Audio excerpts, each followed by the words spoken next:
एबे आंचलिक पाणीपाग विज्ञान केन्द्र पक्षर एक बड़ खबर सामना को आसी।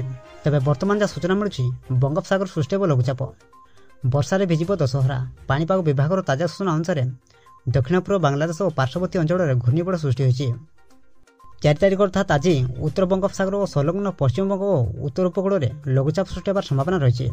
एने आईएमडी डीजी मृत्युंजय महापात्र सूचना देते आसुवा लघुचाप प्रभाव में ओडिशार केउं सब जिले में अधिक वर्षा होवार संभावना रही। यह सहित ओडिशा प्रति केते मात्रा विपद रही से नहीं भिडियो संपूर्ण अपडेट जाना किंतु ता पूर्व भिडियो को गोटे लाइक करूँ और भिडियो को आपण सांगसाथी मानक अधिक अधिक मात्रा शेयर करूँ।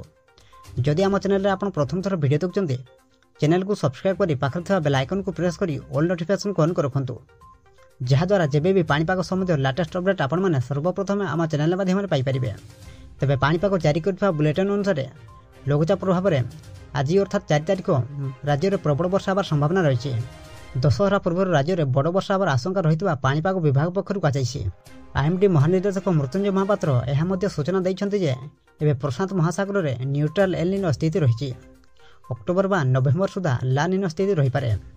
फल उत्तर भारत में तापमात्रा भारत स्वाभाविक ठारू कम रहित थर अधिक ठंडा अनुभूत हो पारे।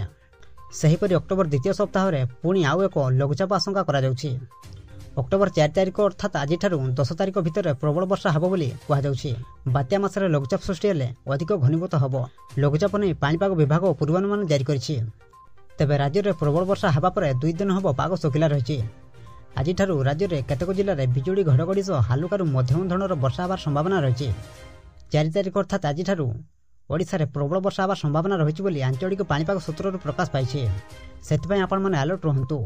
बास यह आज मुख्य खबर। प्रत्येक दिन एमती पाणीपाग संबंधी लेटेस्ट अपडेट पाइबापी एवं ही चैनल को सब्सक्राइब कर पाखे बेल आइकन को प्रेस कर ऑल नोटिफिकेशन को ऑन कर रखुँ जहाद्वारा आगक एमती लेटेस्ट ब्रेकिंग न्यूज आपण सर्वप्रथम आम चैनल माध्यम पाइपर।